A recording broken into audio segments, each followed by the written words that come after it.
Hello दोस्तों, आज हम करेंगे रीजनिंग के कुछ महत्वपूर्ण प्रश्न। दोस्तों, ये प्रश्न गत वर्षों में एनएमएमएस एग्ज़ाम में पूछे गए प्रश्न हैं और दोस्तों इन प्रश्नों के माध्यम से आप अपनी तैयारी को बेहतर कर सकते हो। तो दोस्तों आइए आज हम यहाँ पर अपना पहला प्रश्न करते हैं। प्रश्न संख्या 13 से 25 तक के जो ये निर्देश दिए गए हैं, इन निर्देशों को पढ़ते हैं। ये निर्देश क्या दिए हुए हैं, उसके बाद ही हम प्रश्न को स्टार्ट करेंगे। तो दोस्तों सबसे पहले आपको प्रश्न में जो दिए हुए निर्देश होते हैं उनको पढ़ लेना चाहिए। देखो दोस्तों, नीचे दी गई प्रत्येक आकृति में एक निश्चित क्रम अनुसार कुछ संख्याएं लिखी गई है। इनमें से एक संख्या लुप्त है और लुप्त संख्या ज्ञात करो जो प्रश्न चिन्ह के स्थान पर उपयुक्त हो।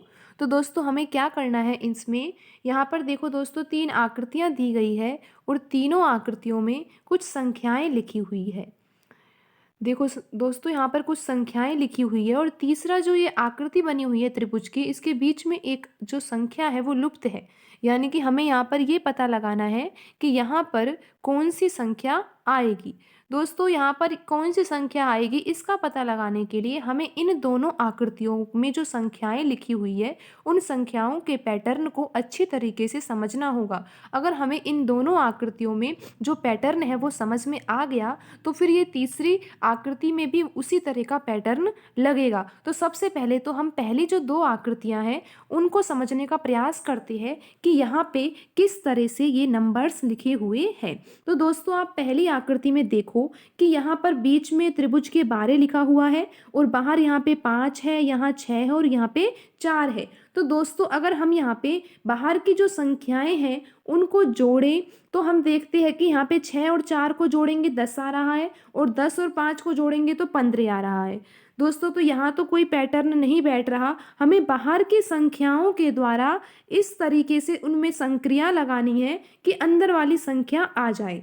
ठीक है दोस्तों, इन सवालों को इस तरीके से करते हैं कि जो ये बाहर संख्याएं दे रखी है 4, 5, 6, इसमें हमें इस तरह से संक्रिया लगानी होती है कि संक्रिया लगाने के बाद जो अंदर त्रिभुज में ये संख्या लिखी हुई है इसके बराबर हमारा आंसर आ जाना चाहिए। उसी तरह से यहाँ पर 5, 7 और 6 में हमें इस तरह से संक्रिया लगानी होगी, वही संक्रिया जो पहली वाली आकृति में लगाई थी। और उसके बाद हमें ये देखना होता है, चेक करना होता है कि 21 ही आंसर आ रहा है या नहीं।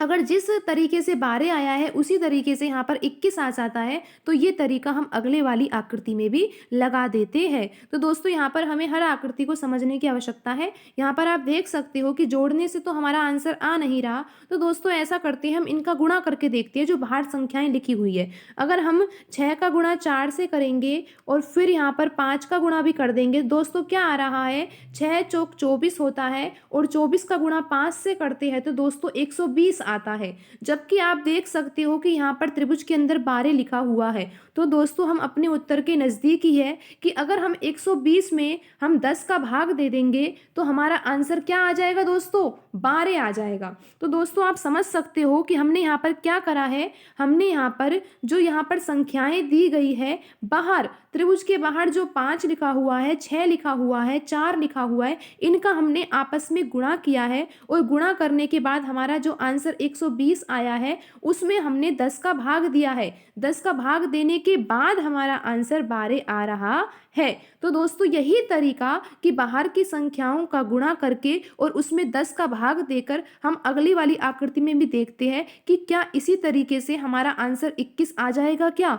अगर 21 आ जाए तो हम यही तरीका अगले वाली आकृति में लगा देंगे और हमारा आंसर आसानी से आ जाएगा। तो दोस्तों हमें सबसे पहले क्या करना है, जो ये बाहर की संख्याएं हैं इन सब का गुणा करना है। यानी कि 7 का गुणा किससे करना है, 6 से करना है और फिर किससे करना है, 5 से करना है। यानी कि इन तीनों संख्याओं का आपस में गुणा करना है। तो दोस्तों आप देखोगे 7 का पहाड़ा अगर हम 6 बार पढ़ते हैं तो 42 आता है और 42 का पहाड़ा हम 5 बार पढ़ते हैं तो दोस्तों क्या आता है, 42 का पहाड़ा 5 बार पढ़ने से 210 आता है। और 210 में फिर हमको क्या करना है, 210 में अगर हम 10 का भाग देंगे तो यहाँ 0 से ये 0 कट जाएगी और आंसर आ जाएगा 21। तो देखा दोस्तों यही तरीका इस आकृति में भी लग रहा है, जिससे हमारा आंसर यहाँ पर क्या आ गया, 21 आ गया और यहाँ पर क्या आया था, 12 आ गया। तो दोस्तों यही तरीका हम इस तीसरी आकृति में लगाने का प्रयास करते हैं और हमारा आंसर आ जाएगा।